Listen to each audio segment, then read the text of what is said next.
সালমান খানের সিনেমায় তো মুন্নি আগেই বদনাম হয়েছিল, এখন আবার নতুন করে আরেক মুন্নি বদনাম হলো। আপনারা তো উনাকে ভালো করে চিনেন, তাই না? উনি হচ্ছেন আমাদের দেশের সবচেয়ে ধনী সাংবাদিক। আপনারা আবার কেউ তার ছবি দেখে তাকে পুরুষ ভেবে ভুল করবেন না। তিনি আসলে আমাদের দেশের গণ্যমান্য জঘন্য মহিলা সাংবাদিক।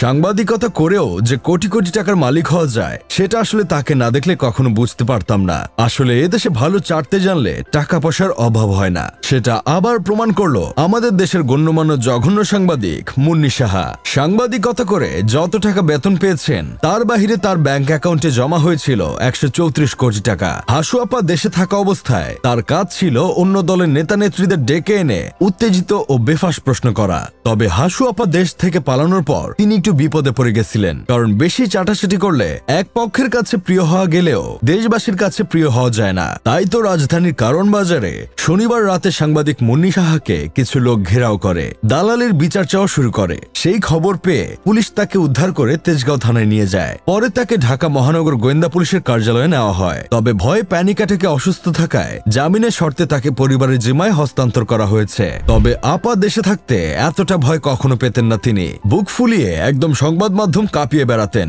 এজন্য অনেক আগে থেকে তিনি সমালোচিত। তবে তার এমন ভয় পাওয়ার কি দরকার ছিল ভাই? তিনি তো হাসু আপা পালানোর পরপরই 120 কোটি টাকা তুলে ফেলেছেন। তাহলে শুধু শুধু এভাবে ভয় পেয়ে প্যানিক অ্যাটাক খাওয়ার তো কিছু ছিল না।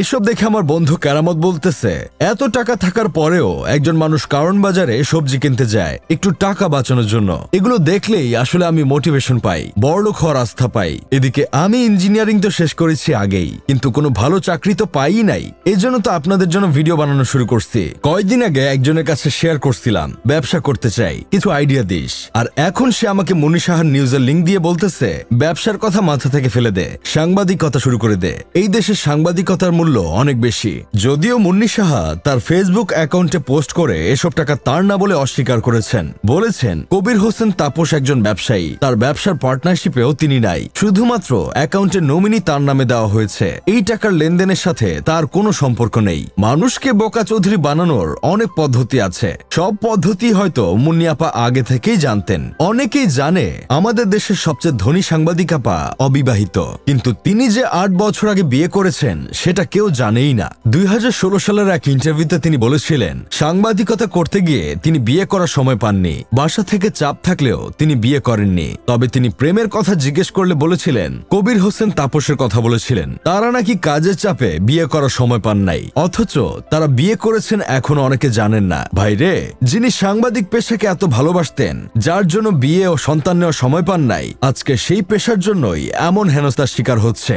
সে না হয় একটু চাটুকারিতা করে কোটি কোটি টাকা কামিয়েছেনি, তাই বলে কি আপনারা তাকে এভাবে অপমান করবেন? না ভাই, এমন স্বাধীনতা তো তারা কখনো চায়নি। যাই হোক, শেষমেশ আমি গোলাম হোসেন একটা কাজের কথা কই, টাকা পয়সা সব লুট করার জন্য তো এরাই এদেশে জন্ম নিচ্ছে। আমরা তো শুধু এদেশে জন্ম নিচ্ছি ভোটার আইডি কার্ডের নাম ঠিক করার জন্য।